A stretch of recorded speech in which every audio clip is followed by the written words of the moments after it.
My dearest friends and fellow mitpalalim at the Bet Garden community, we decided that any Shabbos that I won't be there, I'll give the Dvar Halacha I usually give Shabbos morning via video. So indeed this Shabbos, unfortunately, I won't be with you. My travels take me away from the shul, and therefore I thought I'd record this very brief halacha. And I'm about to warn you that it's going to be a bit innovative, but I'd like to see it happen as time goes on. Maybe not this year, but something to at least think about as we get closer to Yom Ha'atzmאות. So there's a very old story about an Am Haaretz who made a Seder on the Pesach night. And he made Kiddush, he ate karpas, he broke the matzah, he said manishtana. But basically, at the end of the Seder, he skipped everything. He drank the third cup of wine, the fourth cup of wine, and he basically didn't say Hallel, didn't say Nishmat, and didn't say L'shana haba b'Yerushalayim. His wife, holding up the Maxwell House Haggadah, says, "Hey, you're skipping everything." He looks at his wife and he says, "You don't understand, an ignoramus wrote this Haggadah. He probably thought that Pesach can fall out on Rosh Chodesh, and therefore he put in Hallel. And then he thought that Pesach can fall out on Shabbos, so he put in Nishmat.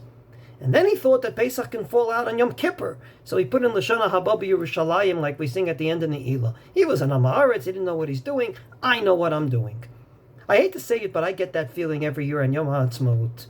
It seems to me that the night tefillah and the day tefillah is trying to bring everything of the year together into one night. There's a little bit of Kabbalah Shabbos, there's a little bit of Ne'ilah, there's a little bit of other things, and it seems like one big chulent. And within this chulent, we do something we never do, and that is we read a Haftorah on the day of Yom HaAtzmaut, which I really and truly don't understand. We only read Haftorahs on two occasions, Shabbos Yontiv on the one hand, and fast days. And thus, it's read without a bracha. So I always say, if we're supposed to read it, let's say a bracha. And if we're not supposed to read it, why read it at all?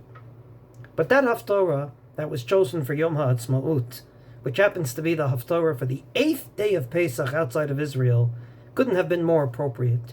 Talking about that one day in the future, someone's going to stand and see the land of Israel flourish again, which is exactly the miracle we're going to be celebrating this week.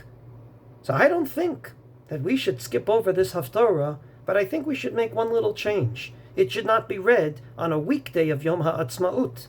It should be read on the Shabbos prior to Yom HaAtzmaut every year in preparation of it. Now you may say, "Rabbi, that's too innovative. How can we cancel the Parsha's Haftorah, this week Parshat Shmini, for this Haftorah?" The answer is, I'm not changing anything. This actually is going back to the original minhag brought none other than by our holy Ramah, Rav Moshe Isserlish in the Shulchan Aruch, which we generally always follow in our shul and of course in Israel in general. And I'll explain.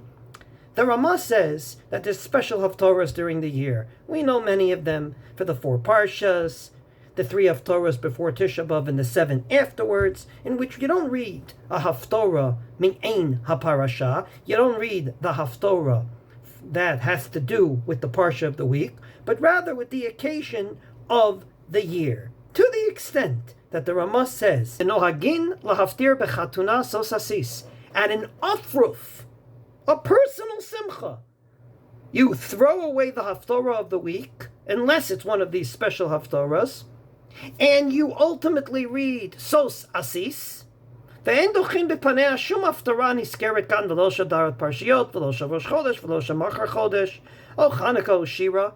It does not negate any of the special Haftorahs of the year, אבל שאר הפטרות דוחין מפניה, but the rest of the Haftorahs we push aside for a personal simcha of an ufruf. So I ask you, my dear friends, if for a personal simcha of an ufruf we throw away the Haftorah of Shmini to read sos asis, all the more so for a national and international simcha of Yom HaAtzmaut, I think it would be appropriate and suitable that the Shabbos prior to Yom HaAtzmaut in every shul we would read Od Hayom Benov La'amod, that Haftorah picked and chosen for Yom HaAtzmaut. I don't think a Haftorah has a place on a weekday, but it definitely has a place on a Shabbos. And I believe that Haftorah has its very distinguished place on the Shabbos prior to Yom Ha'atzmaut. So this is very short notice. I'm not sure our shul is even ready for it, but I believe that it's not a change. It's going back to the original minhag. We thank God don't have a personal simcha only. We have a national simcha. We have a national simcha in biblical proportions that we're going to celebrate this week. And I believe in preparation for which, just like we read a special Haftorah of Shabbos HaGadol in preparation for Pesach that week, and just like we read Machar Chodesh in preparation for Rosh Chodesh the next day, we can read Od Hayom Benov La'amod in preparation for Yom HaAtzmאות, as we would read Sos Asis in preparation for an Afruf. Whichever way we come down on this issue, I hope and pray that all the beautiful words of that Haftorah continue to come true in our lifetime. And Be'ezrat Hashem, Yom HaAtzmאות should be a day not only symbolizing the Atchalta, the Geulah, the beginning of redemption, but Be'ezrat Hashem, with God's help, the help of our security forces, and the help of our leaders, the Geulah Shlema B'mheira B'yameinu. Wishing everyone a Shabbat Shalom, a Chodesh Tov, and a Yom HaAtzmאות Sameach.